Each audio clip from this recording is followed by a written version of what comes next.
do Câncer CBC, então vou começar agora, a gente também poderia ativar a gravação.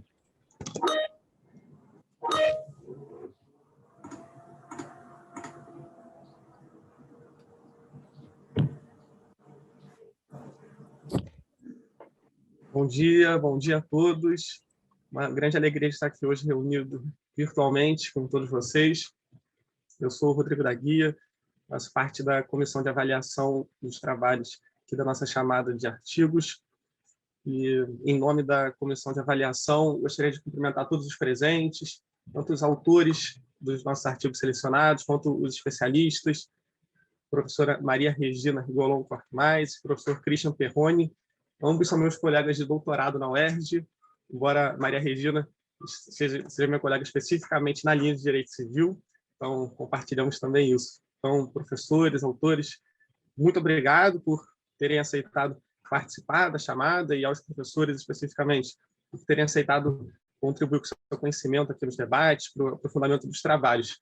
Eu agradeço também ao comitê gestor da New Gen, do Câncer CBC, pela oportunidade, e parabenizo modestamente pelo evento. Acho que foi uma ideia muito interessante mesmo, né?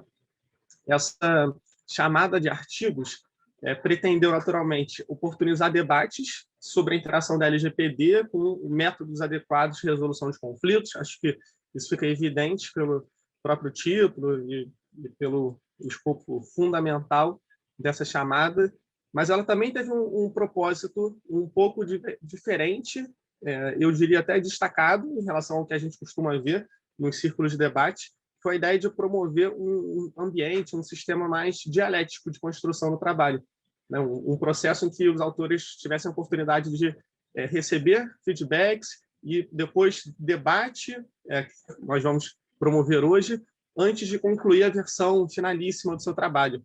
Então, acho que é uma iniciativa muito interessante, inovadora, pelo que parabenizo também o comitê gestor da New Gen. Nosso objetivo aqui é ter um debate frutífero e naturalmente respeitoso, mas sem deixar de ter as críticas, então com críticas honestas, que possam contribuir, que sejam produtivas, enfim, com o objetivo de que se aprimorem os textos sempre. Bom, relembrando o nosso fluxo dos debates de hoje, nós teremos uma apresentação de até 15 minutos para cada artigo. Na hipótese de coautoria, as coautoras podem ficar à vontade para dividir internamente esse tempo de até 15 minutos. Na sequência, comentários pelos debatedores, mais autores. Idealmente, nós pediríamos para que os comentários não ultrapassem 5 minutos, justamente para que todos possam falar e ser ouvidos. E, em relação à ordem das apresentações, diante de uma restrição de agenda do professor Christian, nós vamos começar pelo artigo da Ayane, para que o professor Christian possa participar mais ativamente do debate respectivo. Bom, acho que sem maiores delongas, nós podemos começar nossos trabalhos. Eu passo a palavra a Ayane Padilha, autora do artigo intitulado Tratamento inadequado de dados no contexto corporativo e o papel dos métodos adequados de solução de conflitos frente à preservação da reputação das empresas. Ayane, fica à vontade, caso você ache oportuno, fazer uma apresentação breve sua, antes de começar propriamente a exposição. É isso, a palavra é sua. Ok, muito obrigada a todo mundo. Bom dia. Eu me chamo Ayane, sou advogada, atuo atualmente na área de proteção de dados, então já desenvolvi uma certa maturidade a respeito do tema, mas também estou aberta a conversas, a aprimorar meu trabalho. Eu queria agradecer a oportunidade de ter que juntar dois temas que eu gosto bastante. Durante a faculdade, eu estudei muito arbitragem, mediação, participei de competições e foi muito proveitoso para mim. E hoje, né, eu estou falando sobre duas coisas que eu gosto bastante. Então, essa chamada de artigos foi muito proveitosa, né, de poder se aprofundar mais um pouco sobre os dois temas. Então, como eu já falei, sou advogada, atuo na área da LGPD, gosto muito de arbitragem, de mediação, de conciliação. Eu também me especializo em proteção de dados, já faço pós e sou alumni também do Data Privacy Brasil, então estou sempre estudando para melhorar essas questões né, de proteção de dados, né, até porque a gente está desenvolvendo essa matéria agora, a partir da LGPD em vigor, né, então está todo mundo aprendendo ainda a questão da prática e tudo mais. Eu acredito que a união dos meios alternativos de solução de conflitos, junto com a LGPD, vai ser uma união bastante eficaz. Então, no meu artigo, eu tento trazer um combo dessas duas matérias. Com o desenvolvimento da tecnologia, né, do uso da informação e da manipulação, a sociedade da informação ela acabou desenvolvendo cada vez mais, principalmente agora depois do Covid também. Tá? O processo ele se acelerou muito mais. Então, a partir desse crescimento da conscientização dos titulares de dados, que ainda está em desenvolvimento, mas já está em avanço, a LGPD ela veio para... Perdão, gente, estou um pouco nervosa, tá? Espero que vocês entendam o que eu estou falando direitinho, mas estou tentando respirar para melhorar um pouco mais essa questão da minha fala. Sem problema, Anne. Vai com calma que a gente está te ouvindo, já leu o teu texto, está tudo perfeito. Ok, obrigada. Então, com esse crescente uso e a manipulação das informações, a LGPD ela trouxe essa necessidade da autodeterminação informativa. E o que é que seria a autodeterminação informativa? Seria um indivíduo no controle dos seus dados. Então, a partir daí, com a LGPD, foi concretizada a autodeterminação informativa e também passaram a ser exigidas algumas obrigações dos empresários e também os deveres dos titulares de dados. Então, a partir daí, as empresas elas precisam realizar um tratamento adequado, um tratamento que deve ser introduzido e explicado ao titular de dados, né? A gente tem que dizer como a gente trata, com quem a gente compartilha as informações de uma forma que o titular possa entender, numa linguagem acessível. Então, a partir daí também surgiram as sanções da LGPD, que agora em agosto vão começar a ser implementadas pela ANPD, e também, né, além das sanções, que não é a única penalidade que pode ser aplicada pela LGPD, também surgiram ações que já estão sendo impetradas na justiça, indenizações a respeito disso, dos titulares querendo saber, de fato, né, o que acontece com os seus dados.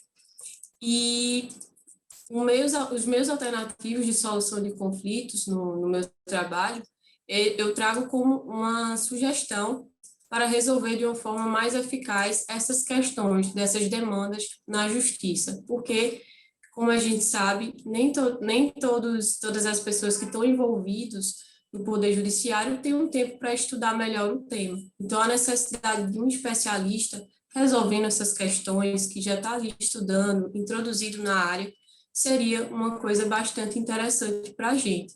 Então, eu trago esse lado, né, dos meus alternativos de resolução de conflitos, para que ele venha como uma solução em razão desse alto nível de morosidade do sistema judiciário, né? E fora isso, como eu já tinha falado, a questão de vantagens, são vantagens benéficas para o titular como para como os próprios titulares, né? Primeiramente, eu abordo a especialidade, como eu já tinha falado anteriormente, que é uma coisa muito interessante, que é uma pessoa que sabe decidir no direito seu, então não teria esse problema de estar subindo na justiça, porque o juiz ele não interpretou muito bem a lei e tudo mais, então seria uma coisa mais eficaz, né?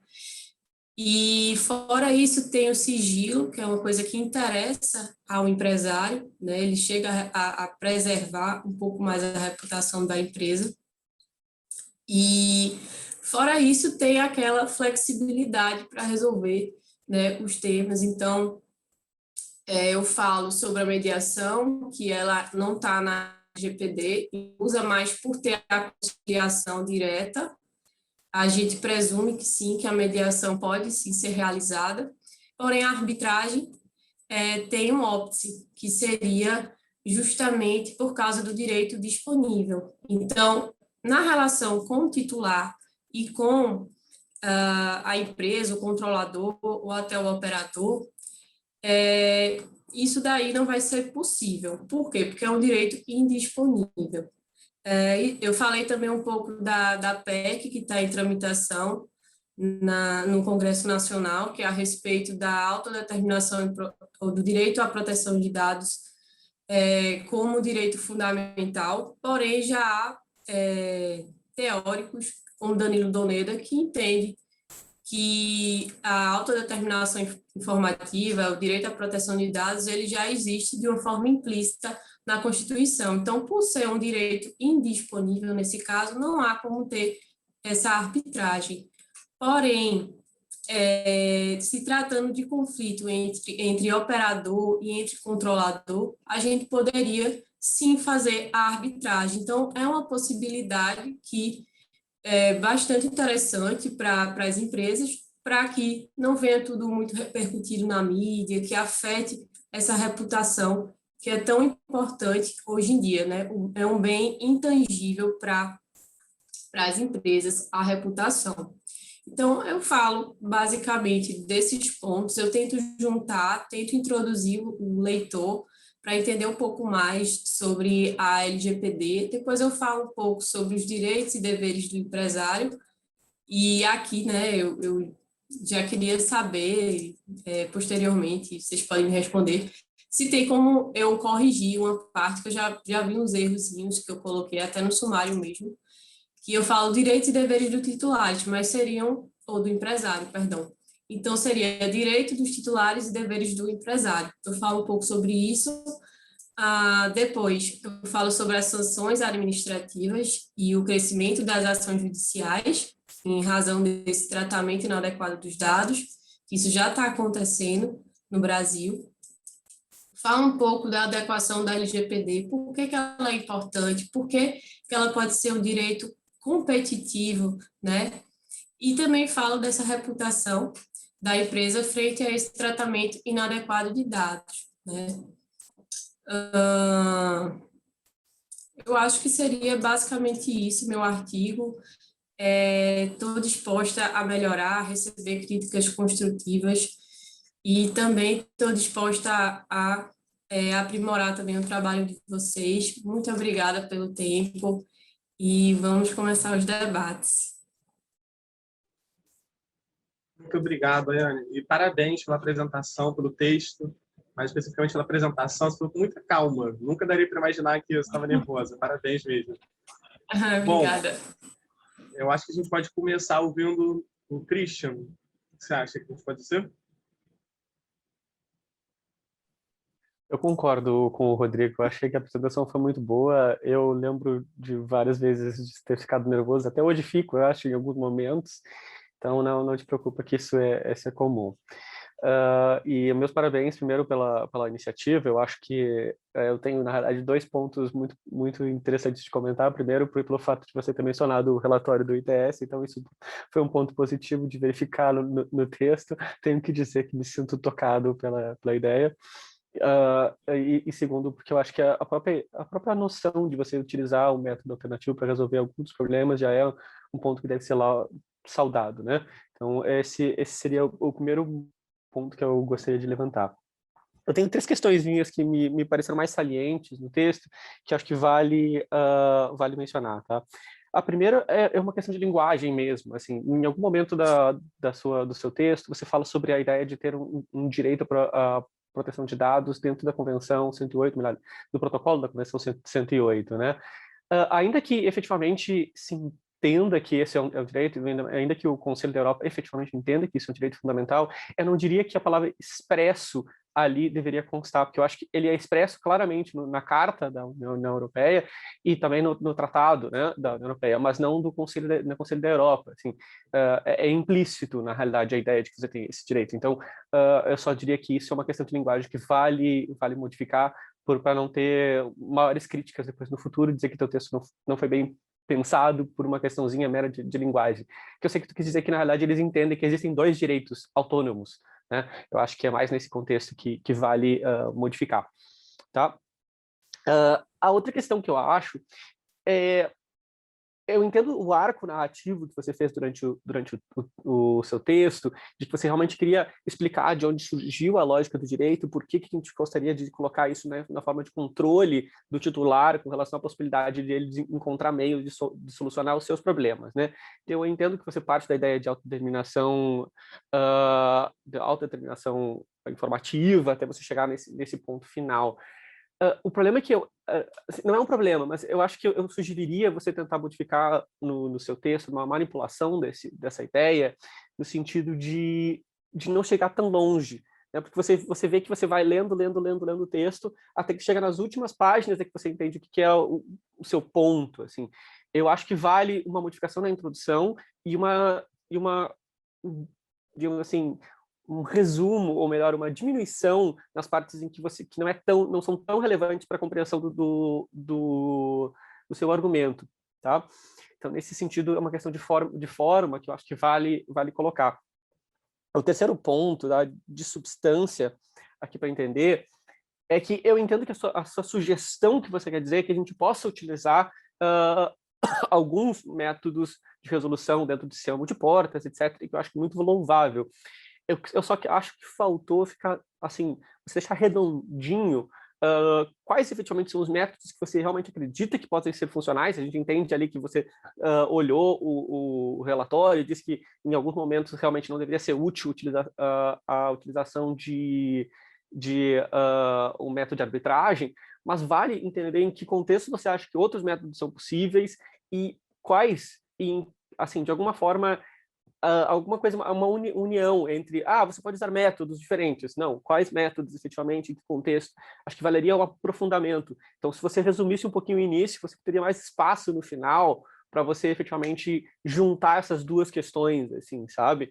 Então, são mais sugestões nesse contexto, assim, sabe? Eu não tenho grandes dúvidas com relação ao seu texto. Eu só teria, talvez, um questionamento no sentido de você vê isso como um mecanismo, depois para juntar com o artigo que vem logo depois, você vê como um mecanismo para evitar a possibilidade de ter sanções e de levar ao judiciário, ou você vê com uma linha paralela a essas duas questões possíveis, assim. Então, eu acho que isso faz diferença, e seria legal também se você conseguir deixar isso claro no seu texto. Qual é a sua visão nessa situação? Muito obrigada, Christian. Realmente, tudo que você falou, eu concordo. E, de fato, eu vou aprimorar. Eu estava pensando realmente nisso. Eu fiquei pensando muito no leitor, quando eu estava fazendo o artigo. Mas aí, quando eu percebi, quando eu já estava no fim, eu vi que o que eu queria trazer, eu deixei por último. E eu não consegui me aprofundar tanto. Então, de fato, é bem relevante suas observações. Eu vou tentar dar uma modificada, resumir essa parte da introdução e introduzir essas questões que você falou. Acho que vai ser bem interessante. Muito obrigada.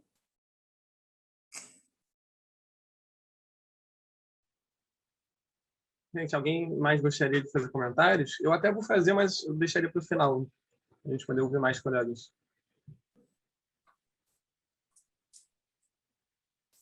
Pode falar, Gustavo.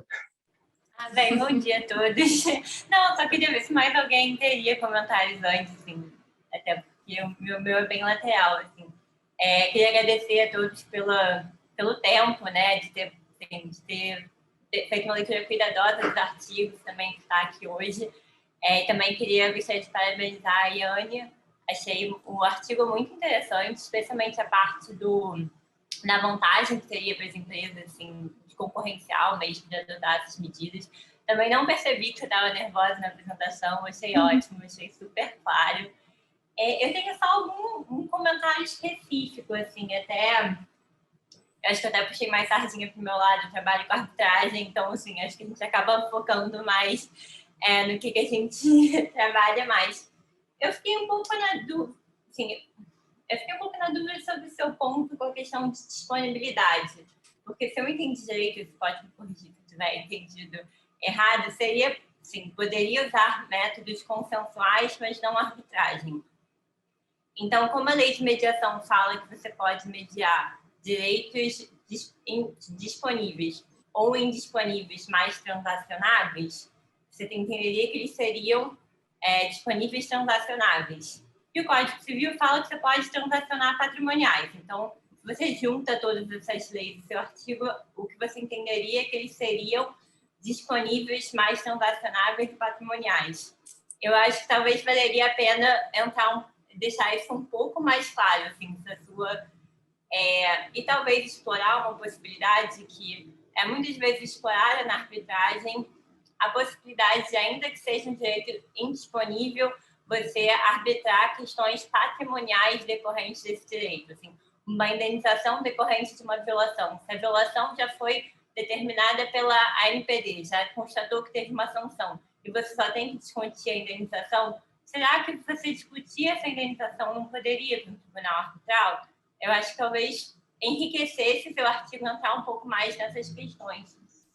E uma outra questão também que eu acho que seria importante, especialmente quando a gente fala de consumidor e de usuário, entrar na validade formal de uma cláusula compromissória, assim, porque assim, a gente vai pensar nessas grandes sistemas de internet, vai estar incluída num termo de condições que ninguém vai ler, e assim, nesse caso específico, sendo contrato de adesão com o consumidor, tem a requisito formal do artigo 4º da lei de arbitragem, de estar em negrito, de estar com uma rúbrica do lado. Então, acho também poderia explorar que assim, tem um obstáculo maior, que para a arbitragem ser possível nesse contexto, ou teria que ter uma preocupação maior com esses termos, de ter uma explicação maior para efetivamente ter um consentimento desse consumidor antes, ou eventualmente celebrar um compromisso.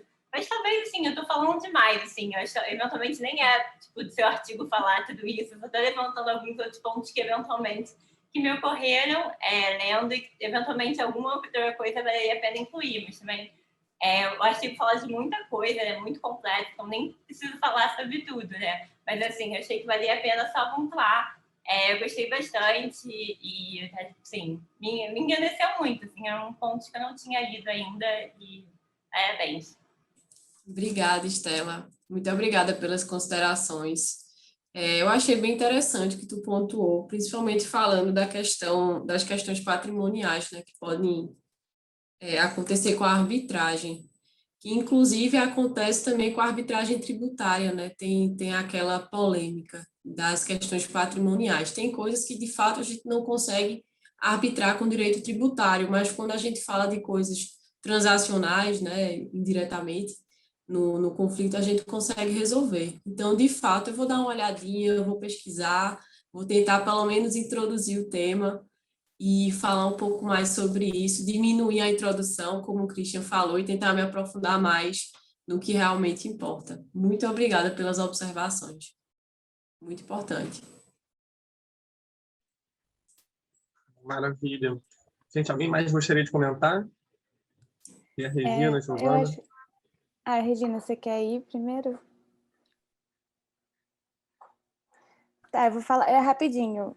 Bom dia, gente. Eu queria primeiro agradecer pelo evento, parabenizar a Yane tanto pela exposição quanto pelo artigo. Eu queria só fazer uma observação assim. Esse relatório de LGPD e resolução de disputas é um relatório muito especial, porque talvez o Christian lembre, foi o último trabalho que a gente fez presencialmente no escritório do ITS. E depois veio a pandemia. E eu acho que é interessante assim dar um contexto de como a gente pensou, né, quando dividiu entre os métodos alternativos de resolução de disputas e colocou a arbitragem, a mediação e a conciliação, o propósito do relatório era mesmo fazer esse panorama geral. Mas fazendo coro com o que o Christian falou, eu acho que talvez valha a pena você adentrar em um ou outro e argumentar qual deles, na sua visão, é mais benéfico, a depender do caso concreto, para conflitos, por exemplo, que tratem de consumidor e um agente de tratamento. porque não é um tema que tem sido tratado com tanta profundidade, né?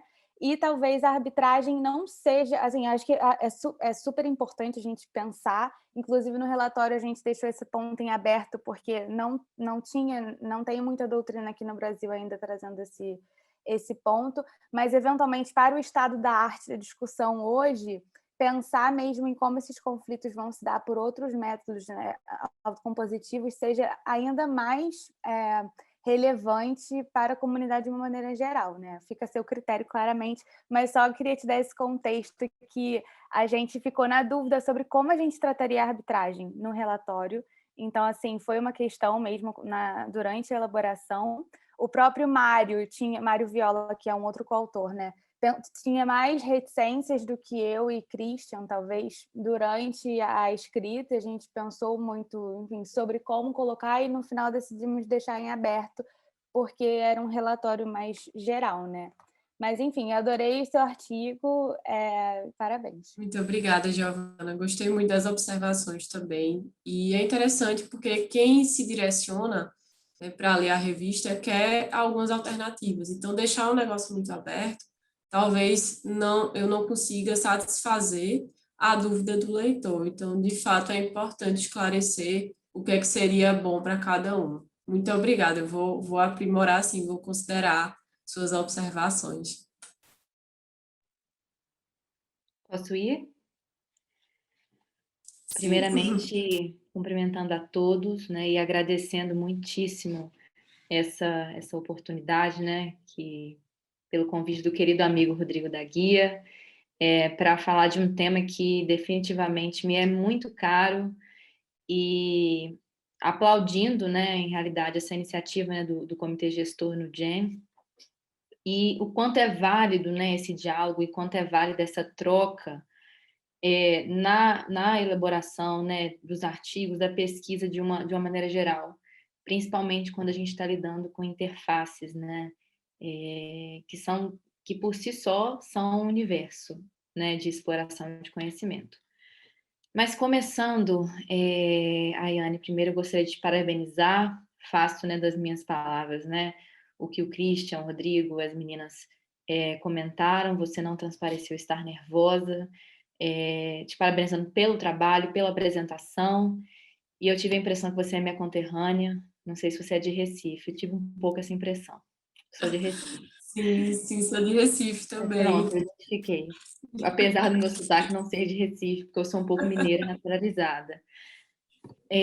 Mas, Ayane, enfim, eu trouxe algumas considerações, eu concordo, né, algumas questões o Christian já trouxe na fala dele, eu concordo, principalmente com essa questão de um certo desequilíbrio no seu trabalho, de a novidade, né, porque na realidade você explora o tema da proteção de dados para poder chegar nessa parte dessa solução de conflitos. Então, a novidade a ser trazida pelo seu trabalho seria justamente essa interface, algo que a Giovana problematizou muito bem.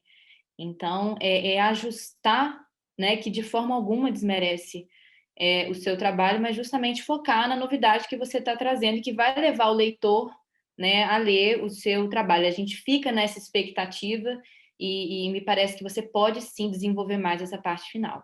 Eu vou trazer algumas sugestões pontuais, né? E se eu não for claro algum ponto, enfim, eu estou à disposição se você também quiser entrar em contato comigo por e-mail.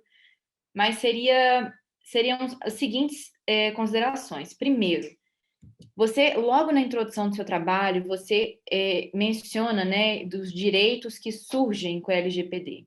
E, na realidade, me parece que existe um certo equívoco aqui, porque a gente sabe que a proteção de dados, a privacidade, elas não surgem com a disciplina da LGPD.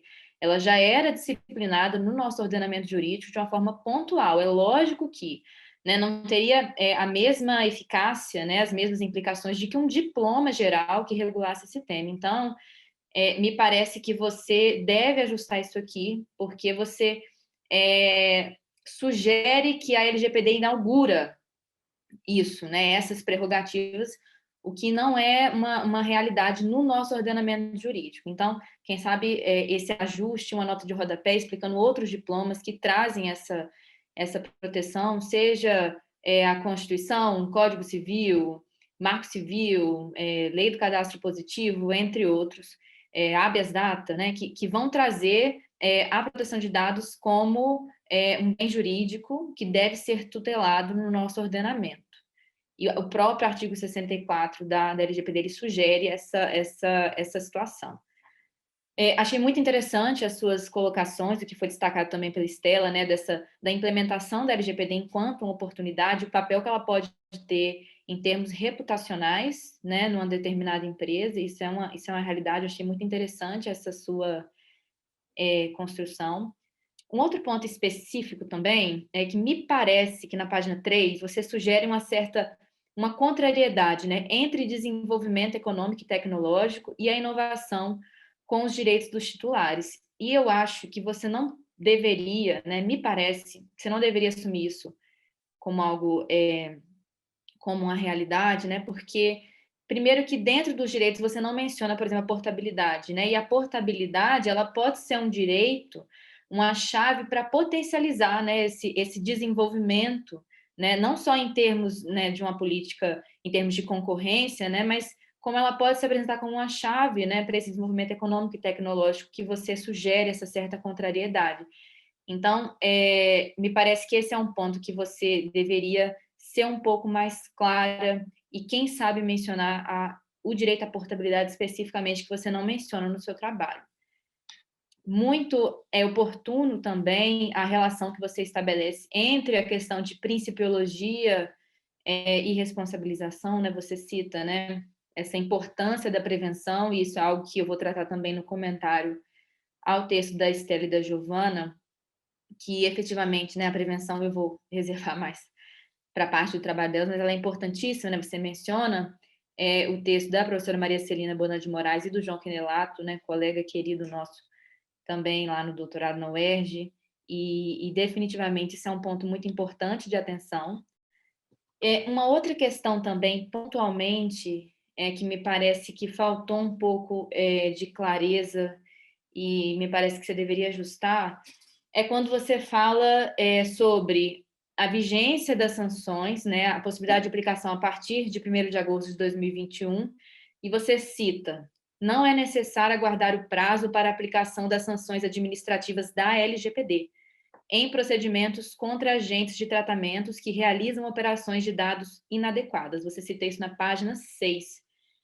E me parece aqui que a sua colocação, ela estabelece um certo conflito com o artigo 55K da LGPD, que prevê justamente que a competência para a aplicação dessas sanções ela é exclusiva da NPD, né? E, enfim, que essa competência ela prevalece sobre qualquer outra entidade ou órgão da administração pública.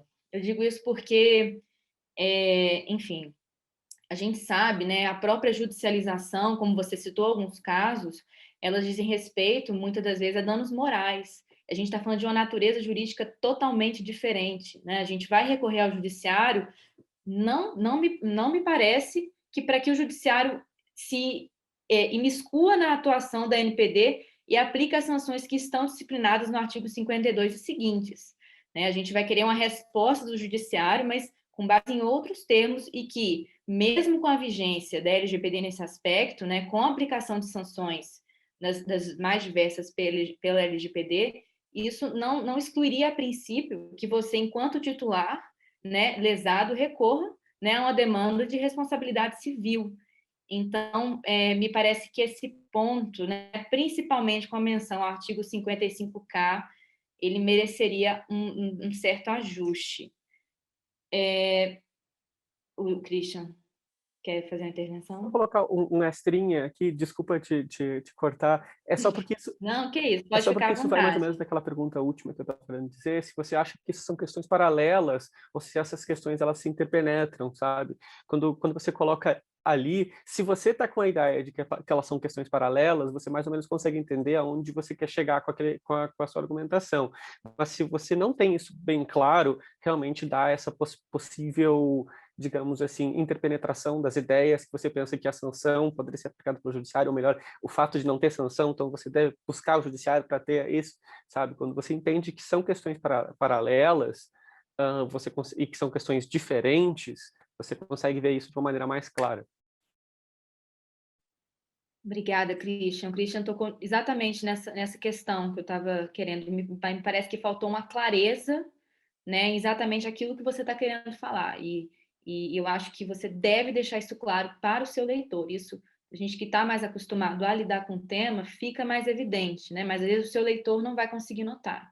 E me parece que não seria esse o escopo de acionar o judiciário, né? Até porque os próprios casos que você citou, eles dizem respeito a danos morais, né? Os casos que você mencionou no seu artigo, que é uma outra natureza jurídica e que não exclui necessariamente a atuação da autoridade.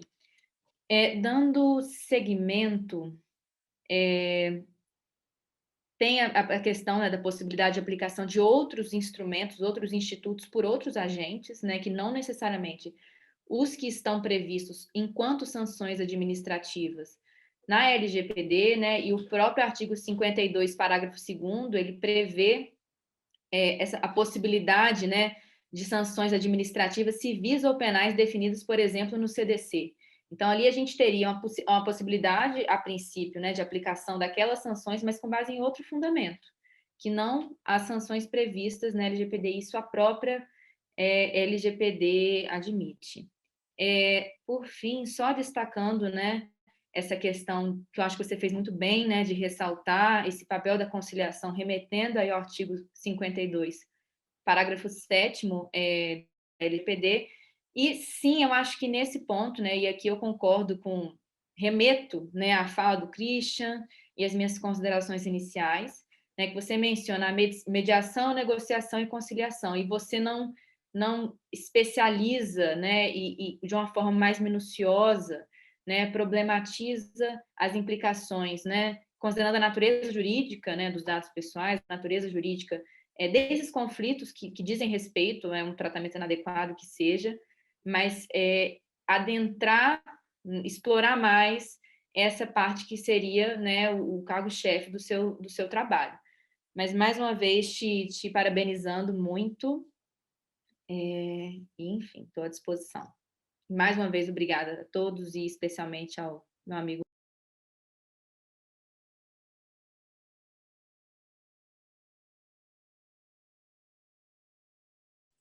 Ayane, acho que está mudo. Perdão, pessoal. Muito obrigada, Maria Regina. Foi muito importante suas considerações. Eu estava lendo um artigo, eu já estava com receio porque eu estava vendo a ambiguidade em algumas coisas também, eu não estava conseguindo ser tão clara, e foi exatamente isso que Christian falou no início. Eu me preocupei muito com a introdução, acabei não fazendo o trabalho final, né, que no caso seria ver essas questões da natureza jurídica, da responsabilidade, da questão dos conflitos que podem ser resolvidos também, né, no poder público, por mediação, por conciliação, enfim. Eu acho que realmente falta me aprofundar e está sendo muito interessante eu trocar essas palavras com vocês, porque eu acho que o texto vai ficar bastante rico com as observações. E qualquer coisa, eu vou te chamar por e-mail. E é isso. Muito obrigada, gente. Muito obrigada mesmo. Está sendo bem produtivo. Gente, eu vou fazer alguns comentários breves também aqui sobre o texto da Ayane. Eu começaria dizendo que eu subscrevo integralmente os comentários de todos os colegas que falaram, e, enfim, não é por simpatia, mas eu realmente concordo, tive essas percepções também. Eu fiquei mais intrigado na parte do mérito sobre a arbitrabilidade objetiva. Então, realmente, foi o que mais me tocou. Então, quando a Estela começou a falar sobre isso, eu fiquei, acho que não fui só eu que fiquei muito curioso para ouvir mais sobre esse ponto. E eu estava até dando uma olhada no relatório do ITS, em que, enfim, nada obstante a conclusão, assim, ou pelo menos a indicação de uma possível tendência, o próprio relatório destaca, para quem tiver curiosidade, está lá antes da nota 116, uma conclusão que está dentro daquela discussão sobre conflitos envolvendo agentes de tratamento de dados, mas vem uma frase final nesse parágrafo dizendo, em síntese, as questões que tratem das consequências patrimoniais de certa relação jurídica. Eu acho que, como a Estela começou a falar, e também os outros colegas seguiram, acho que seria um caminho possível para a gente repensar a questão da arbitrariedade objetiva. A comparação com os danos morais ajuda muito, ou com os direitos da personalidade em geral, né? Entender que a discussão sobre a disponibilidade do direito em si é diferente da disponibilidade de um direito patrimonial à reparação, ou pelo menos pode ser, enfim. Eu estou mais inclinado a isso, mas o objetivo aqui era mais te ouvir. Aliás, eu estava tentando lembrar. Eu acho que a gente foi contemporâneo na graduação. Não sei se você foi minha veterana, né? Eu acho que foi veterana, enfim. Eu formei em 2014-2, né? Início de 2015. Ah, não, então você era veterana. Um ano na frente, é isso. Ah, tá. Ah, bom, sim. Não, Você tem uma cara conhecida. Eu falei, acho que a gente estudou a roupa, pelo menos. É isso. Bom, gente, então acho que com isso nós podemos encerrar o ciclo de debate sobre o artigo da Ayane. O professor Christian tinha adiantado que talvez precisasse se ausentar um pouco mais cedo por causa de um compromisso. Então, Christian, eu só dizer para você ficar à vontade, naturalmente. Sei que você já nos informou. Muito obrigado mesmo. E agora eu passo a palavra para Estela. Até às 10h15. Desculpa. Ah, tá. Maravilha. Maravilha. Bom, passo agora a palavra para Estela Porto e Giovana Carneiro, são coautoras do artigo intitulado A Busca por uma Maior Consensualidade na Tutela da Proteção de Dados Pessoais no Brasil. A palavra é de vocês. Obrigada, Rodrigo. Bom dia novamente. Pessoal, eu combinei com a Estela, a gente vai dividir a apresentação em dois, eu vou começar e a Estela vai terminar. Eu acho que eu conheço a maioria de vocês aqui, talvez a única pessoa com quem eu nunca tive contato foi a Ayane, o contato seja como aluna, no caso do professor, do Rodrigo, da guia, lá na UERJ, na graduação, seja como na pesquisa e coisas da governança da internet com a Maria Regina, seja com o Christian em outras oportunidades profissionais. Mas acho que primeiro agradecer a organização e dizer que é muito legal ter a oportunidade de debater o artigo nesse evento, de conseguir receber realmente inputs de outras pessoas que se dedicaram à leitura para conseguir aprimorar o artigo. Então, eu sou mestranda em Direito Público pela UERJ, junto com a Estela, e advogada no Renan Sampaio Penteado Advogados na área de tecnologia e propriedade intelectual, lidando também com demandas envolvendo a LGPD. Bom, sobre o artigo, acho que primeiro vale a pena mencionar que talvez e eu vi os outros artigos que foram selecionados na coletânea, que eu e a Estela pensamos um pouco se o nosso artigo se enquadraria dentro do escopo da chamada do edital ou não, vez que os métodos alternativos ou adequados de resolução de disputa normalmente são aqueles que tratam de disputas entre particulares, né? E não, eventualmente, do processo sancionador, como é o caso do que a gente escolheu tratar no nosso artigo, que são as disputas, que é, no caso, um processo administrativo entre a Autoridade Nacional de Proteção de Dados, ali no exercício das suas competências pelo artigo 55J da LGPD, e um agente de tratamento que tenha eventualmente violado as disposições da lei. Dito isso, a gente escolheu tratar sobre esse tema principalmente por não ver essa possibilidade de resolução dentro do processo administrativo sancionador sendo debatido na doutrina como uma possibilidade que é prevista na própria lei. E aí, no artigo, acho que o exemplo mais categórico, assim, que traz essa falta de debate e como o espectro da discussão sempre foca na aplicação de multas milionárias e bilionárias, um dos casos mais emblemáticos é o caso da multa pela Autoridade de Dados francesa contra a Google. E é interessante que uma parte assim, de como está sendo esse edital, né, e esse recebimento de feedbacks, porque a gente tinha iniciado o capítulo 2 de uma maneira que não ressaltava tanto essa contradição na mídia. E aí a gente recebeu da comissão avaliadora um feedback super interessante falando que, olha, na verdade, as multas milionárias são a minoria né, do que tem acontecido no dia a dia da implementação e do enforcement de leis gerais de proteção de dados. E aí, enfim, indicaram algumas fontes para a gente ver isso, nós fizemos, e aí realmente tem esse dado que, né, só 1 milhão que foi aplicado como multa pela autoridade francesa para outros agentes de tratamento que tenham violado o GDPR. Então, eu acho esse dado super interessante para demonstrar que realmente, assim, talvez não o maior problema e o foco de atenção não devem ser somente as multas, as multas com grande valor pecuniário contra os agentes de tratamento pela violação da lei.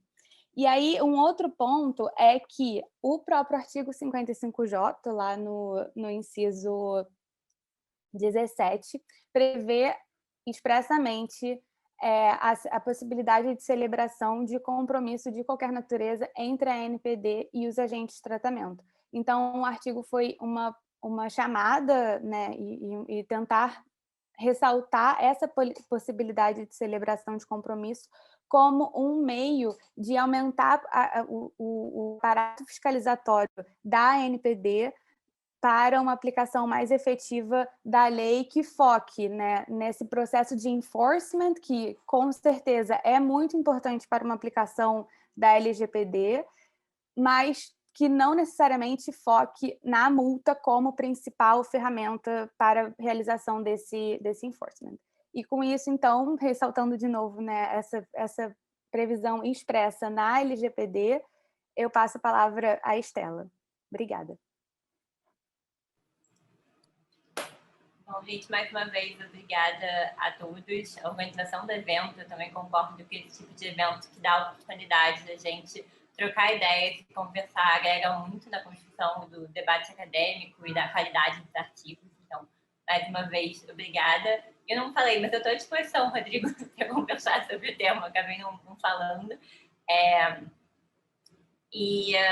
Bom, e aí, continuando, eu não apresentei, né? Meu nome é Estela Porto, eu sou advogada no escritório Barroso Fonteles Barcelos Mendonça. Eu trabalho na equipe de arbitragem com a professora Carmen Tiburcio e sou mestranda na linha de Direito Público da UERJ. Meu tema de pesquisa é justamente consensualidade administrativa e a celebração de acordos pela administração pública. Então, essa chamada foi muito interessante, assim como a Yane conseguir juntar temas de interesse num mesmo artigo. E, bom, como a Giovana já trouxe bastante ponto principal do artigo, eu não vou me alongar muito, até para a gente poder ter tempo de ouvir o Christian e os comentários dele sobre o artigo antes dele precisar se ausentar.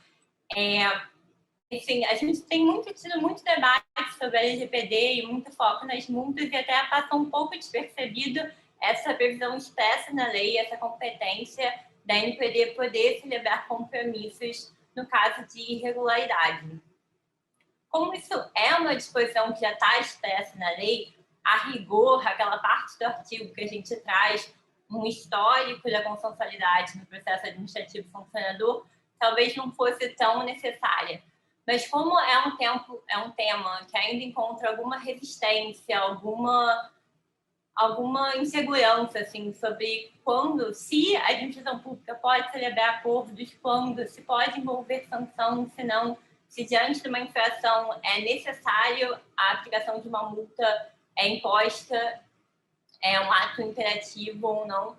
A gente achou que era pertinente trazer um pouco essas considerações e afastar os principais argumentos que e são utilizados nesse entendimento que a administração pública não poderia celebrar acordos com particulares, que é o princípio da legalidade, que nesse caso é até mitigado porque tem lei expressa, da indisponibilidade do interesse público e da supremacia do interesse público.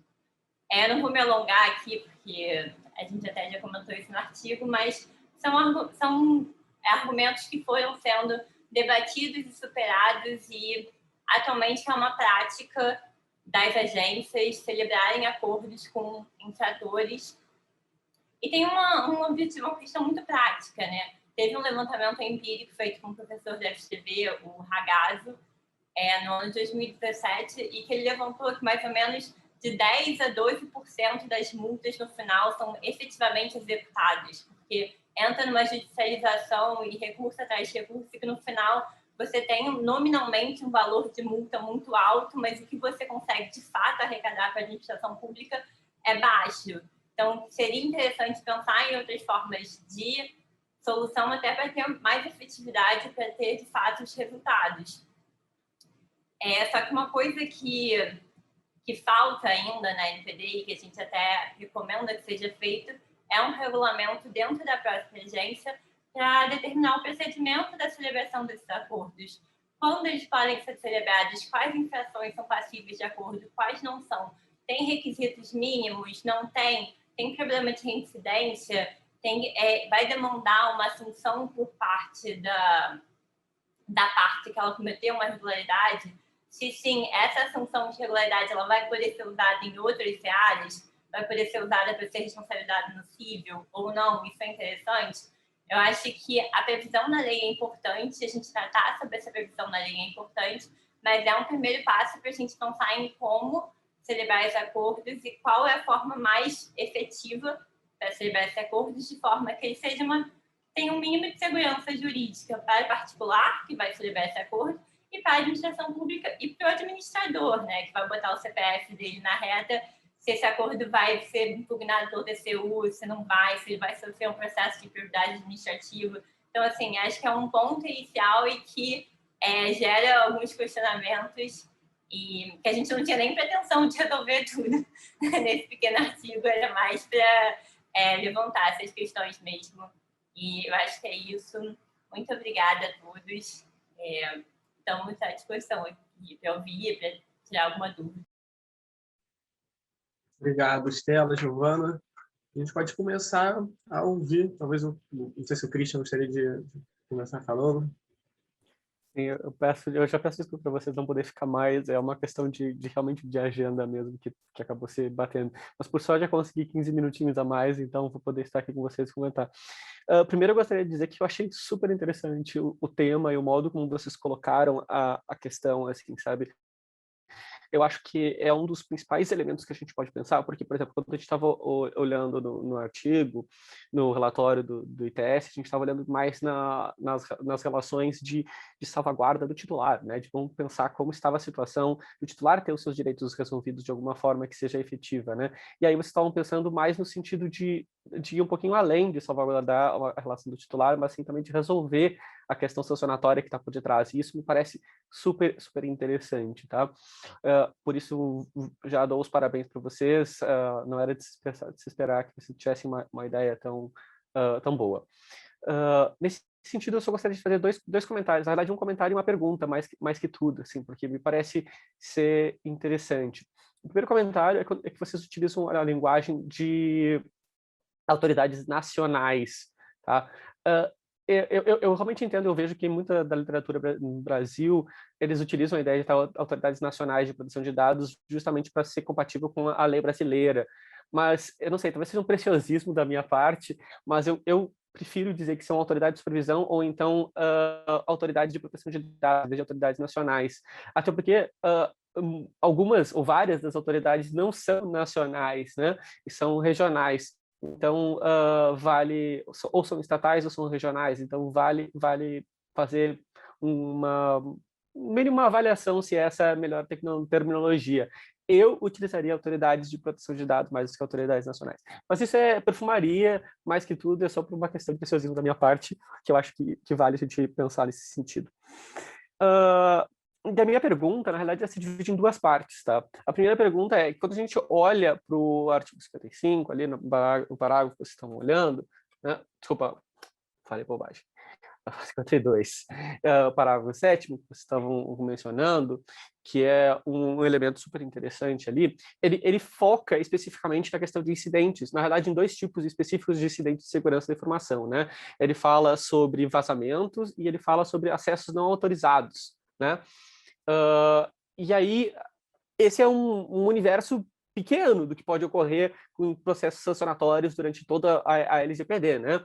E eu pergunto para vocês duas coisas, na realidade, né? O primeiro é, por que vocês acham que efetivamente a linguagem da lei vai somente nesse contexto? E dois, se vocês acreditam que, efetivamente, essa possibilidade de você, de alguma forma, utilizar esse processo de acordo, ela está restrita a esses elementos pontuais, ou como é a minha leitura do texto, do artigo de vocês, que possa estar completamente errada, e se eu estiver, eu sugiro que a gente possa bater uma bolinha para deixar redondo o texto para que não leve nesse sentido, é que você, na realidade, você está dizendo que pode existir esses acordos, podem existir esses processos de facilitação e efetivação da função sancionatória, sem efetivamente ter uma sanção, em todas as potenciais violações da LGPD, né? Não somente voltados na questão de incidente de segurança. Então, é mais ou menos essa a minha pergunta, se vocês... Por que vocês acham que está focado e se vocês acham que efetivamente é um elemento, digamos assim, taxativo, de que são somente nesses dois casos, ou ele pode ser extensível para outras diferentes questões da LGPD, de potenciais violações da LGPD.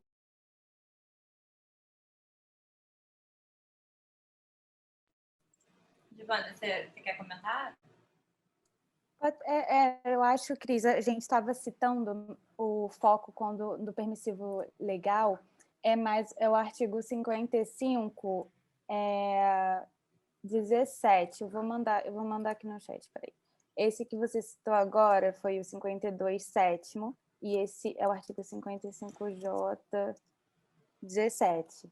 E eu acho que o 52, parágrafo 7º, ele de fato vai falar mais de conciliação, mais entre o controlador e o titular de dados pessoais, então eventualmente seria mais focado, né, nos procedimentos de conciliação individuais entre particulares, e o 55J, 17, que vai tratar mais expressamente dessa celebração de compromisso com os agentes de tratamento entre a ANPD e os agentes de tratamento. E aí, especificamente sobre quais incidentes e quais irregularidades seriam passíveis de compromisso, eu acho que a Estela pode me completar muito, muito bem aí. Eu acho que tem 2 pontos. Primeiro é que vai depender muito do que eventualmente esteja nesse regramento interno, e por isso ele é tão importante, para realmente dar uma maior salvaguarda e uma maior segurança jurídica, né? Uma salvaguarda para a NPD e segurança jurídica para particular, de quando são as possibilidades desse acordo e para quais casos de irregularidade. Mas aí eu acho que tem um segundo ponto de que quanto mais irregularidades puderem ser passíveis de acordo, a meu ver, melhor, mas claro que não existe, né, um direito subjetivo para o particular à celebração desse acordo, e é algo a ser analisado caso a caso pela autoridade.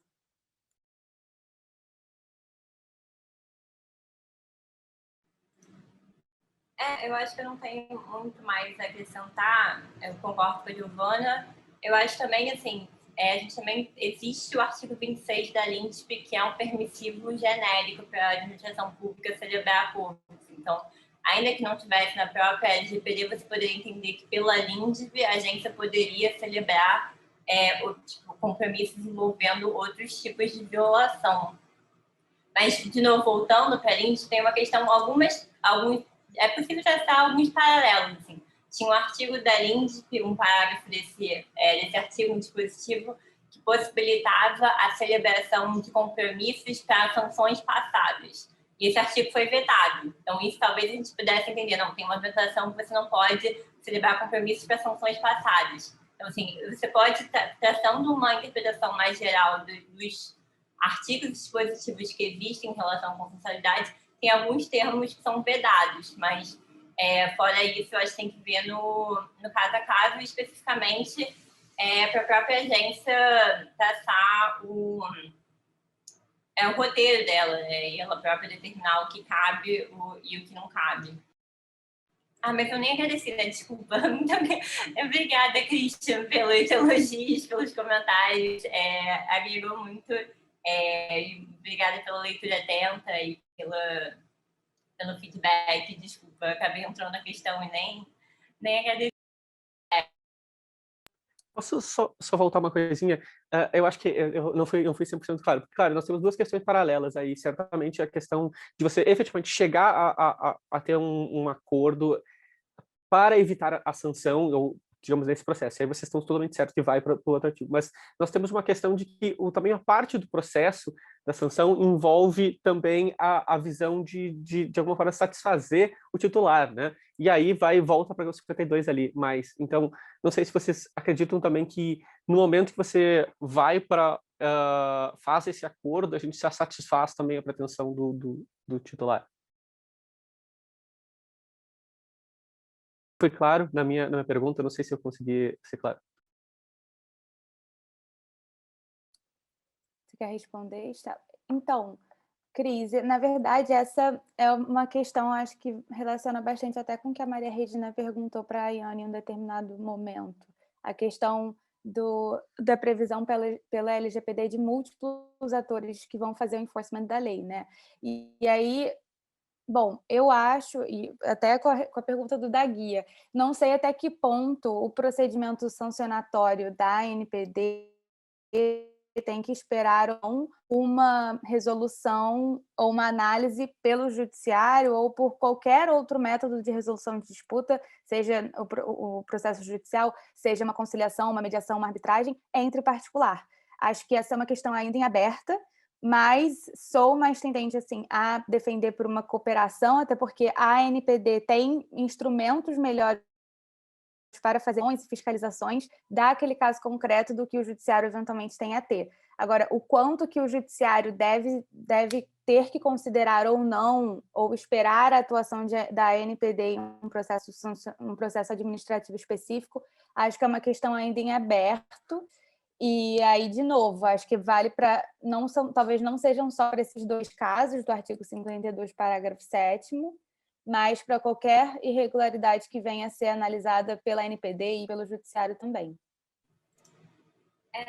Sim, eu concordo, Giovana, só fazer um comentário final que isso é uma questão que está sendo debatida em muitos ramos, né? Por exemplo, no CAD, os acordos de leniência, os termos de cessação de compromisso, tinha uma discussão se eles ficariam ou não confidenciais. E aí chegou no STJ e o argumento das empresas que era, olha, se eu divulgar isso, eu vou ficar sujeita a não sei quantos processos de responsabilidade civil. O STJ falou, bom, o problema é seu, sabe? Assim, um pouco, assim, você errou, tá sujeito, assim. Mas o problema todo dessa questão é que o quanto você desestimula as empresas a celebrarem acordos se a consequência é você assumir uma responsabilidade e abrir uma porta para um sem número de procedimentos civis, né? O quanto que isso vai ser interessante, o quanto esses acordos de fato vão ser celebrados se a consequência for essa. Então, tem algumas tentativas de conciliação, né? Por exemplo, o próprio CAD, se você celebra um acordo de leniência com o CAD, o Ministério Público não pode abrir um processo penal com base naquelas informações, assim, de tentar uma forma de você uniformizar até para uma questão de segurança jurídica e até como uma questão de incentivo à consensualidade. Então, você poderia pensar em métodos, de repente, da NPD fazendo um acordo com o controlador, de você chamar para negociação possíveis terceiros que seriam influenciados por esse acordo e tentar já chegar numa solução consensual que tanto abarcasse eventual reparação civil quanto a multa sancionatória. Tudo que você tentasse fazer conciliando, quem ganha é a segurança jurídica, né? De você, assim, tanto para a parte que vai resolver aquilo, falar, bom, eu paguei tudo que eu devia e pronto, e tanto para o particular que talvez resolva mais fácil, né? Olha, ele já está aqui, ele já está assumindo essa responsabilidade, é só calcular o que ele me deve. Mas eu acho que é uma questão que ainda está em aberto, assim, e que essas diferentes esferas de responsabilização, você conciliar isso tudo de forma que você acha uma solução que seja interessante para todas as partes, de segura e ter um mínimo de segurança jurídica, é um desafio que está em aberto, assim, especialmente porque a gente tem Ministério Público Federal, tem Ministério Público Estadual, tem independência funcional entre os membros do Ministério Público, então, assim, tem casos que parte celebra um acordo de leniência com um procurador e o outro procurador fala, eu tenho independência funcional, eu vou entrar com essa denúncia. Então, assim, é uma questão, tipo, complicada essa parte de múltiplas esferas de responsabilização.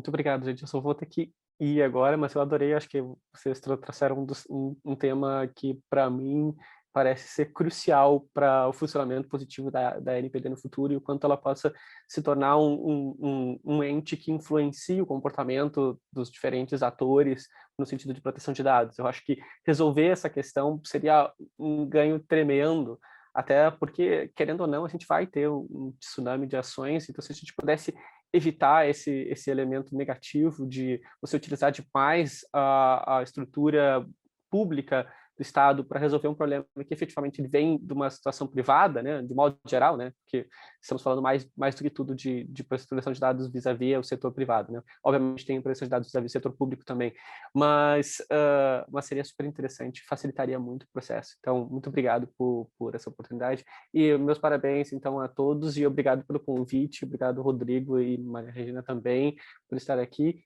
E parabéns a Yane, Giovana e Estela. Foi um grande prazer conversar com vocês e peço desculpas tendo que sair um pouquinho mais cedo aí. Mas tchau, gente. Valeu, Muito Cris. obrigada. Tchau, obrigada. Tá, Cris, muito obrigada. Beijos, tchau. Tchau. Muito obrigado mesmo. Gente, talvez a gente pudesse ouvir a Maria Regina ou a Yane. Posso falar, Yane? Pode.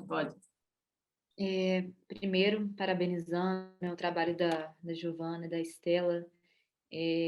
Concordo com o Christian também nesse aspecto. Acho que ele traz uma abordagem muito rica e muito não óbvia, né, do que a gente identificaria a princípio na nossa LGPD, sobretudo quando vocês problematizam, né, essa estrutura sancionatória complexa, né, em prol desse arranjo societário mais efetivo. Estou usando as palavras que vocês usaram. Embora, né, exista esse arranjo, a gente vê que muitas das vezes, pelo menos em termos midiáticos, a ênfase é nesse papel sancionatório, nesse papel das multas, e vocês deixaram muito claro no trabalho de vocês o quanto é necessária essa coordenação desses instrumentos. Sobretudo, né, quando, para mim, isso ficou muito claro também no trabalho de vocês, o quanto esse consensualismo ele pode ser importante no caráter de prevenção, né? E aqui eu retomo a consideração que eu fiz na oportunidade de trabalho da Ayane, né? Porque a gente sabe, quando nós estamos tratando de proteção de dados, né? Essa lógica de punição, essa lógica pós-dano, ela é muito limitada, né? Se adstrita a essa punição. E, para mim, sempre vem muito à mente o caso da Cambridge Analytica. Não sei se isso retoma até um pouco do que o Christian falou na hipótese do artigo 52, né? Incidentes de segurança, acessos não autorizados, né? Se a gente for um pouco mais estrito com esse conceito de incidente de segurança, o caso da Cambridge Analytica não foi necessariamente a rigor um incidente de segurança, ele está mais para um desvio de finalidade do agente de tratamento, né? É lógico que ele pode ali dialogar com o que o artigo 46 da nossa LGPD diz, que até sugere um conceito um pouco mais amplo, mas nessa interface, né, de que às vezes o próprio agente não vai ter ali um agente externo interferindo, não vai ter uma violação, não vai ter um vazamento, né, mas vai ter um desvio de finalidade, né, na qual aqueles dados foram, né, coletados e tratados. Então, é isso, né? Eu acho que vocês foram muito felizes em explorar essa situação aí. Oportunamente parabenizo muito a apresentação e o artigo. Retomando essa questão da prevenção, acho muito oportuno também a relação que vocês estabelecem com o considerando do GDPR, né, que traz essa questão dessas medidas, né, tomadas para garantir o cumprimento. Então, na própria punição, a importância que a atuação prévia do agente de tratamento tem para essa gradação, né, o papel do agente no sentido de prevenir ou atenuar as consequências da infração. Então, em última análise, nós não estamos falando aqui só de aplicar a sanção, a gente está falando também em valorar, né, a postura daquele agente de tratamento, né, a boa-fé, o comprometimento em termos de enforcement, em termos de accountability, diante dos cânones que a LGPD traz na nossa interpretação. E aqui algumas questões pontuais, né, não sei também se seria um preciosismo, mas que eu acredito que vocês poderiam ser um pouco mais claras no trabalho de vocês. Vocês mencionam na página 3, né, a Laura Schertel e a questão dos 3 níveis, né, de implementação da LGPD. E aí vocês mencionam no primeiro nível a questão das bases legais, vocês mencionam o artigo 7º e 23, mas me parece, né, embora o artigo 7º ele seja muito amplo e ele poderia, na verdade, ele vai além do que prevê o artigo 11, mas eu acho que, considerando o leitor, vocês deveriam mencionar a hipótese também do artigo 11, com a questão do tratamento de dados sensíveis, né? Porque, em última análise, o artigo 7º ele não autoriza o tratamento de dados sensíveis. Né? Os dados sensíveis eles têm outro fundamento normativo. Estou falando de dados sensíveis porque foi o tema da minha dissertação, um tema que eu gosto muito. E, enfim, me parece que faltou aqui a referência ao artigo 11. Uma outra questão que me parece mais um erro formal, vocês mencionam a Lei 14.010, né, dizendo que ela alterou a vigência da LGPD com relação às sanções e que ela entraria em vigor em 1º de agosto de 2024. Me parece que foi um erro formal aqui de vocês, né, com relação ao artigo 65, inciso 1, a linha A da LGPD. No caso, né, me parece o ano 2021, e isso está na página 4 de vocês. Uma outra questão também, que é um pouco mais conceitual, e vocês usaram para se referir na página 6, como legislação, e a gente entende o conceito amplo, né, de legislação. Mas, considerando a natureza jurídica, em particular daquele instrumento, né, sobretudo se a gente considerar a natureza anterior da diretiva da Comunidade Europeia, eu acho que seria mais rigoroso da parte de vocês utilizar o termo regulação, né, como a gente está tratando do GDPR. Mas isso de forma alguma diminui o trabalho de vocês, é uma pessoa externa dentro do nosso trabalho, que eu acho que isso sempre é válido, porque passa, não tem jeito, né? A gente lê 300 vezes e acha alguma inconsistência nesse sentido. E só retomando, né, essa questão, achei muito interessante a construção que vocês fizeram com esse inciso 17, que a Giovana retomou, do artigo 55J, né, com esse compromisso, né, por parte da competência da NPD para celebrar a qualquer momento esse compromisso com agentes de tratamento para eliminar irregularidades. Então, eu acho que isso traz também, né, ainda que a gente não extraia de uma forma expressa, mas o papel da prevenção, porque não basta, né, eu acho que aí que está o papel da consensualidade que vocês propõem, né, não basta a NPD simplesmente condenar, né, ela tem que ter uma atuação com aqueles agentes ali, né, possivelmente violadores, né, da LGPD, para que novos incidentes não aconteçam.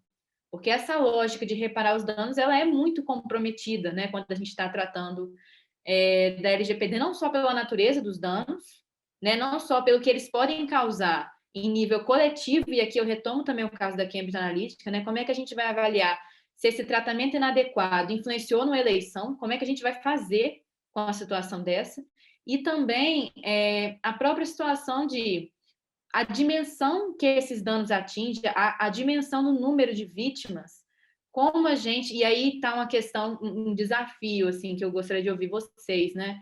Essa dimensão quantitativa de vítimas, que são milhões, né? Quando a gente está tratando nessa natureza, né, de dano, né? Qual que seria, nessas hipóteses de vazamento, por exemplo, que eventualmente serão levadas à apreciação da NPD? Como vocês veem esse quantitativo numa situação dessa consensualidade que vocês propõem? Isso é mais uma questão que me veio. E uma questão também que, enfim, vocês propondo nessa transcendência da punição, que parece à primeira vista um foco, né? Como eu disse, que seja midiático, né? Esse papel na realização verdadeiramente do interesse público de tutela, né, da proteção de dados pessoais, me parece que a proposta de vocês ela dialoga muito fortemente com essa construção de uma cultura de proteção de dados. Né? Não basta a gente responder aquele conflito, aquele incidente de segurança, aquele problema em específico. Né? A própria competência regulatória, fiscalizatória, o papel de educação que a NPD tem, eu acho que isso é central e me parece que a proposta de vocês, quem sabe, pode, né? Vocês já trouxeram muito bem, mas quem sabe focar nesse papel da proposta de vocês e a cultura de proteção de dados, que, a rigor, nós ainda não temos, né, da forma que a gente deveria. E, por fim, só uma consideração, essa questão que a própria Estela tocou na apresentação dela, sobre a situação da necessidade de regulamentação, né, dessa hipótese, né, do consensualismo, né, dessa resolução de conflitos, que, segundo a agenda regulatória da ANPD, isso estaria na primeira fase, né? O estabelecimento de normativos para a aplicação do artigo 52 e seguintes. Então, a gente não sabe como é que isso iria suceder, mas, mais uma vez, parabenizando vocês pelo excelente trabalho. Aí, só esclarecendo, eu estou à disposição, não seria nem necessário falar, porque eu também tomei nota dessas considerações, se vocês quiserem, eu posso disponibilizar para vocês, estou à disposição, todos vocês. Obrigada, Maria Regina. Fiz todas as anotações aqui. Acho, inclusive, que talvez a gente possa adicionar essa questão da agenda regulatória, porque ainda não tinha isso tão estruturado quando a gente escreveu o artigo, né? Mas acho que é uma lembrança interessante aí para materializar mais essa questão.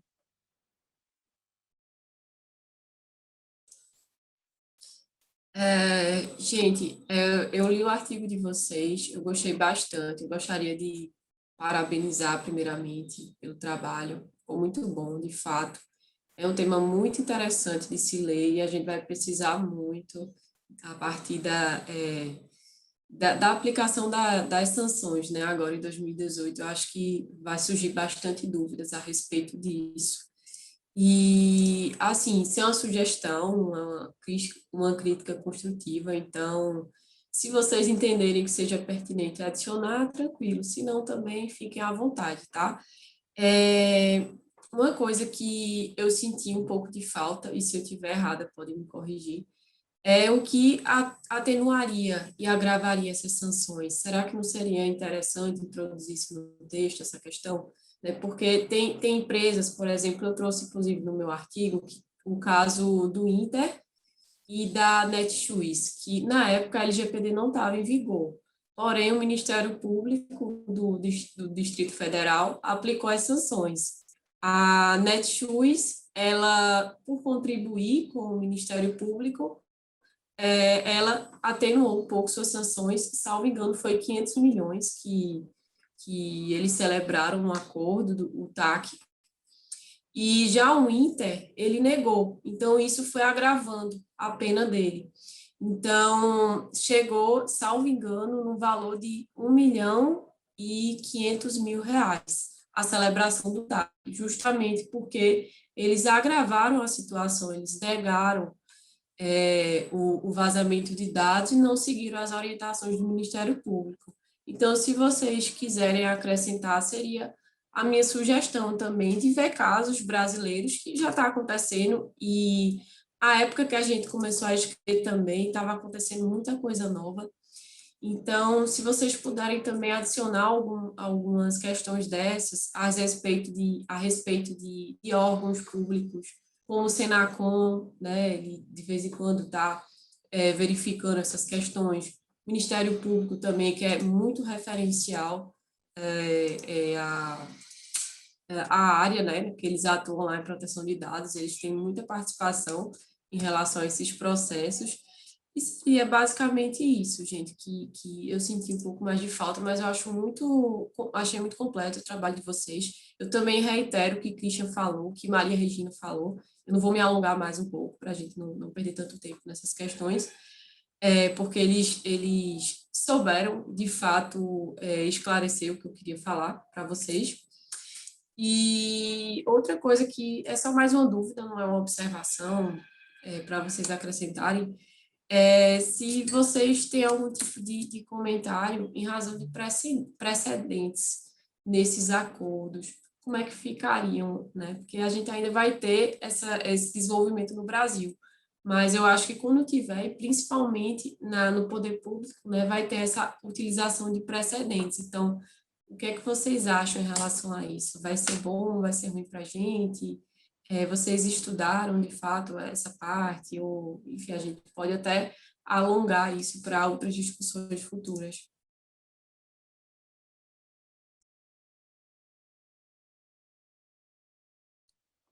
Ayane, quer falar, Estela? Tá. Ayane, muito obrigada pelas suas considerações. Eu acho que a gente não falou dos destaques do MPF, porque era a proposta focar na NPD, mas com certeza, talvez assim, nem que seja uma menção em uma nota de rodapé, vale a pena adicionar sim, porque, enfim, o TAC do MPF também é um exemplo de consensualidade, mas não da NPD, mas com certeza vale a pena a gente mencionar, até porque, se eu não me engano, até no caso do Netshoes, eles também se comprometeram a aplicar certas medidas. Então, assim, além daquele valor pecuniário que foi para o Fundo de Direitos Difusos, para o Fundo de Ações Coletivas do MPF, e aí, enfim, toda aquela questão, né? Se a proteção de dados vai ser um tema a ser resolvido mais em tutelas individuais ou em tutelas coletivas, mas deixa esse tema aos processualistas, mas é um tema legal também. Enfim, acho que vale a pena mencionar, então, obrigada. E sobre os precedentes, eu não consegui encontrar, sendo bem sincera com você, um precedente internacional, pelo menos algo que tenha chamado tanta atenção na mídia, de que você teve algum acordo que tenha sido super interessante. Acho que o esforço foi muito assim de focar no que já vem sendo desenvolvido na doutrina administrativista brasileira, porque isso aqui já é uma realidade, e que, sendo uma realidade nossa, pode sim ser implementado. Mas uma outra coisa interessante, pensando nesse caso último do WhatsApp, né, contra o Facebook, da atuação conjunta aí dos órgãos fiscalizadores, eu acho que eu também nunca tinha visto esse precedente internacional. Então, acho que é legal a gente também ver a ANPD como, eventualmente, um benchmark internacional de autoridade de supervisão de legislações de proteção de dados. Mas eu acho que eu vou até procurar de novo, vai que aconteceu alguma coisa e a gente tem um precedente legal para trazer. Bom, eu gostaria de agradecer tanto a Ayane quanto a Maria Regina, que eu não tinha agradecido ainda. É muito gratificante, assim, para todo mundo que escreve, né, ser lido, ser comentado e ver que vocês leram com tanta atenção e tanto cuidado, e com certeza eu notei tudo aqui também e vai agregar bastante a qualidade final do trabalho, reservando, claro, os erros são todos nossos, aquele comentário típico de agradecimento. Eu achei interessante o comentário da Maria Regina sobre prevenção, e eu acho que isso poderia ser objeto de regulação tipo, interna da agência. Por exemplo, a ANS tem 2 tipos de acordo. Tem um tipo de acordo que para trazer benefícios para os consumidores, assim, no caso, antes de ter qualquer inflação, assim, de implementar medidas que possam trazer maiores benefícios aos consumidores, e tem um segundo tipo de acordo que é para atuais e eventuais tipos de infração. Então, assim, da legislação. Então, você pode pensar em acordos para situações diferentes, tanto para antes quanto depois da infração, e para tentar estimular essa cultura de cumprimento à lei, né? Então, achei um comentário interessante que eu acho que poderia ser uma consideração quando a gente fosse pensar nas normas aplicáveis. E a mesma coisa para a Ayane, sobre a questão de agravantes e sanções, que a gente tem exemplos de regulações que são assim, por exemplo, no CAD, você reduz a sua multa de 1/3 a 2/3, considerando a sua boa-fé, a sua colaboração durante o procedimento. Então, é uma questão interessante também da gente pensar em incentivar esse tipo de comportamento por parte do particular, né? De assim, haja com boa-fé que vai ter algum tipo de retorno positivo para a sua empresa. E eu não sei se eu entendi diferente a questão dos precedentes. Eu tinha entendido que essa questão era mais como, assim, se vai ter uma força vinculante desses precedentes, se a NPD faz um acordo X com a Google, o Facebook tem direito ao mesmo termo do acordo. Eu não sei se foi essa a questão ou se foi mais a Giovana de existência de precedente. Foi mais dessa questão que você falou, mas Giovana também complementou. Foi um complemento, as duas. Então, bom, eu acho que é uma questão complicada. Existe, por exemplo, o professor Bilimboim entende que, pelo princípio da impessoalidade, tudo que você oferece para um particular, você tem que necessariamente oferecer para o outro. Eu acho que tem uma questão de realmente o quanto os casos são semelhantes, né? Uma coisa é, tipo, na mesma violação, você oferecer as mesmas condições, outra coisa são violações diferentes. Então, tem também uma questão que a gente pode pensar, é a questão quanto o poder de barganha do poder público fica limitado se ele estiver vinculado a um precedente. Porque negociação, qualquer tipo de negociação tem uma parte de barganha, de quanto você pode oferecer, que você está vinculado a um máximo ou a um mínimo, o particular não bem sabe o que ele pode jogar, né? Eu acho que é uma questão complicada. Eu acho que justamente os acordos no âmbito da administração pública são complicados por esse motivo, porque muito do que faz parte de uma negociação de um particular, essa questão de um pouco de você segurar suas cartas na manga para oferecer aos poucos para ter um negócio final, quanto é legítimo a administração pública que está vinculada pela impessoalidade, pela publicidade, que ela pode fazer a mesma coisa ou não. Eu não tenho resposta ainda estou escrevendo a minha dissertação, mas eu acho que é uma questão interessante, assim, essa questão de vinculação por precedentes ou não de eventuais ou futuros acordos, que eu acho que você pode argumentar para os dois lados. Assim. Eu acho que eu falei tudo. Eu acho que... Mas se faltei comentar alguma coisa, por favor. Não, assim, à disposição ainda. Realmente é um tema que a gente vai ver acontecer e isso é muito bom para a gente que está vendo tudo acontecendo, né? É um momento muito marcante para todo mundo. A gente tem várias dúvidas, está acontecendo regulamentação ainda, enfim, a NPD se integrando, então é um momento bem histórico para a proteção de dados. E essa questão de precedentes, eu acredito que vai complicar bastante a vida da gente, mas fica o convite, caso alguém queira futuramente fazer um estudo em relação a isso, realmente é muito importante. E obrigada, pessoal. Gente, eu ia fazer também um comentário assim, bem breve. Queria dizer que achei o artigo espetacular. Então, enfim, por tudo, né? A profundidade, bibliografia, uma interlocução muito rica com o direito público. E, enfim, por tudo, parabéns, parabéns mesmo. E, humildemente, esperando que a Giovana não fique envergonhada por isso, eu queria dizer que fico muito orgulhoso de ver o sucesso todo que a Giovana conquista em tudo, todos os projetos. Então, é realmente um motivo de muito orgulho. Tenho certeza que a Estela compartilha esse sentimento, vendo como que a Giovana brilha tanto. Então, a vocês duas, parabéns. Eu queria fazer só uma pergunta, na verdade. É uma dúvida um pouco mais geral, que obviamente está discutida no texto, mas eu acho que seria uma oportunidade de ouvir vocês um pouquinho mais sobre esse ponto. Vocês mostram, né, com toda a profundidade, que já foi superado o óbice da legalidade, para que se admita, de modo mais amplo, a consensualidade no processo administrativo sancionatório. Isso faz todo sentido, pela evolução doutrinária que a gente já tinha alcançado, pela previsão genérica agora, mais recente, na LINDB, então a gente tem um permissivo legal mais genérico. Mas o que eu queria ouvir um pouquinho de vocês, a título de curiosidade minha mesmo, como civilista que não está por dentro disso tudo, qual que é o papel hoje em dia, qual é ou deve ser o papel da lei, né? A lei em sentido formal, para a definição de critérios para consensualidade nesse processo sancionatório? Não propriamente para admissibilidade, isso acho que a gente já superou e realmente deu para ver com bastante clareza, mas para a definição de critérios. E, por acaso, o último comentário da Estela foi justamente nessa linha ao falar de vinculação a precedentes, isonomia, impessoalidade e tal. Mas como é que está a discussão sobre isso hoje em dia?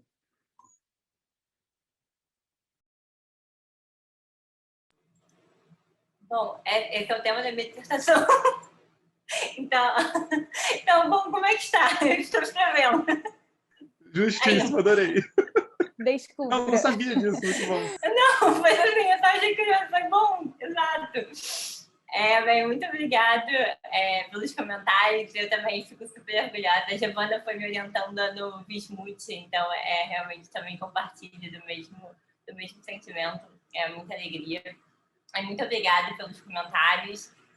E realmente é uma questão, assim, tem regulamentos infralegais, né? Cada agência tem mais ou menos o seu procedimento, mas ainda não tem assim, normas gerais de como celebrar acordos. E aí tem dois pontos, assim. Tem pessoas que argumentam que é impossível você ter normas muito gerais, porque o acordo que a ANS faz com o plano de saúde é diferente do acordo que o Ministério Público faz com o setor, que é diferente do acordo que a Petrobras faz com a parte privada numa arbitragem, que dentro de um guarda-chuva grande de acordos celebrados pela administração pública, você tem vários tipos diferentes e que poderiam ter lógicas diferentes. Então, tem pessoas que argumentam que faz mais sentido cada agência ter uma regra. Tem pessoas que falam que, pelo contrário, você poderia ter essa especificidade e ainda assim ter regras mais gerais. Tem pessoas que falam que o que já está na LINDB já seria, que você precisa de um parecer jurídico, que você tem os incisos que dão mais ou menos algum tipo de parecer que seria aplicável. Tem pessoas que argumentam pela aplicação da lei do processo administrativo, assim como norma geral de como você rege esse processo de celebração de acordos. E tem gente que fala que, olha, a consensualidade é a tipicidade, que assim, faz parte. Para você poder ter uma consensualidade, você precisa ter um pouco mais de liberdade e discricionalidade, dado alguns limites de legalidade, moralidade, pessoalidade.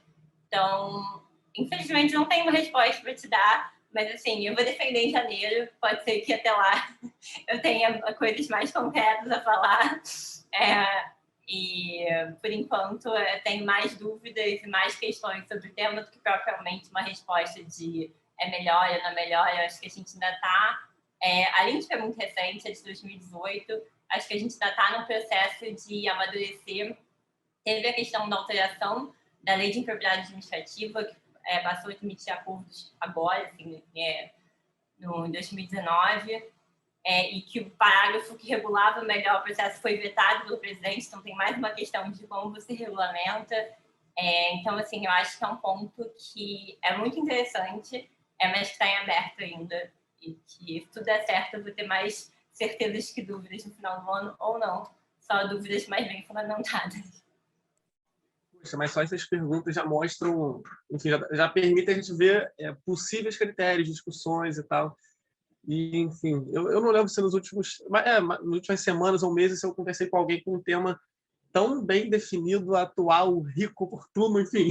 Acho que você teve uma escolha muito boa, um pouco de sorte, que faz parte da vida, mas acho que sorte é oportunidade com um pouco de aleatoriedade, mas tem que ter o seu mérito. Enfim, mandou muito bem, realmente. Acho que vai ser um sucesso a dissertação, com certeza. Rodrigo, gente, então... Fala, Giovana. Eu queria agradecer, na verdade, a você e a Estela, principalmente, e dizer que, por exemplo, isso que o tema dela é maravilhoso, dizer que eu tive muitas inspirações excelentes durante a graduação. Assim, todos os estágios docentes que eu tive, literalmente, civil foi uma matéria que, foi Chiara e você... Clara Keller em Constitucional e a Estela no MUT. Então, assim, com certeza eu tive exemplos muito bons e, assim, muito pouco é meu mérito. Enfim, agradecer vocês demais e também pela oportunidade de poder ser lida por vocês e trazer os feedbacks, porque esse tema, acho que para todo mundo que está tratando proteção de dados e LGPD, a gente sabe o quanto é difícil tentar falar alguma coisa diferente sobre, né? Porque a produção acadêmica tem sido, assim, incrivelmente vasta e você tentar ser original nesse tema é um desafio e fico feliz aí que, pelo menos no quesito originalidade, nós conseguimos aí fazer bem. Em todos os quesitos, com certeza. Poxa, gente, então eu acho que a gente pode chegar agora na parte de encerramento, agradecendo a todos. Foi uma alegria falar com todas vocês. Agora eu posso dar o feminino. Antes o Christian, então, pela nossa língua, o padrão até hoje ainda estava dificultando isso. Mas muito obrigado a todos vocês. Os debates superaram muito as minhas expectativas. E eu já estava bem animado, assim, com expectativa alta depois de ler os textos. E ainda mais depois de saber quem eram as autoras, porque originalmente a gente não sabia, né? Então foi uma experiência super legal mesmo.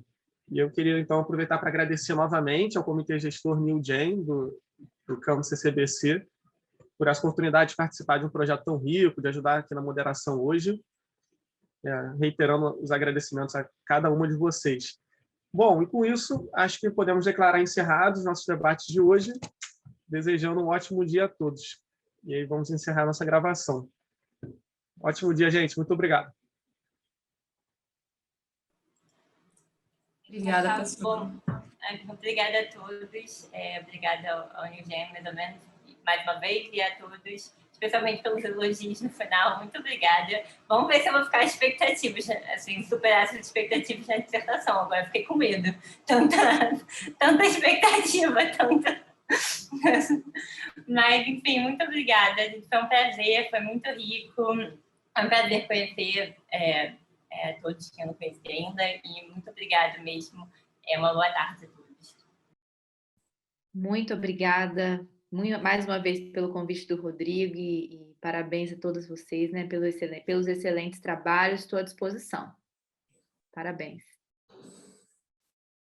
Muito obrigada, pessoal, pela oportunidade, pelas críticas construtivas, que eu acredito que vai agregar bastante no meu trabalho.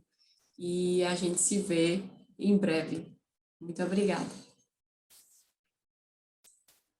Obrigada, pessoal. Bom dia aí para todo mundo. Valeu, bom dia, gente. Tchau, tchau.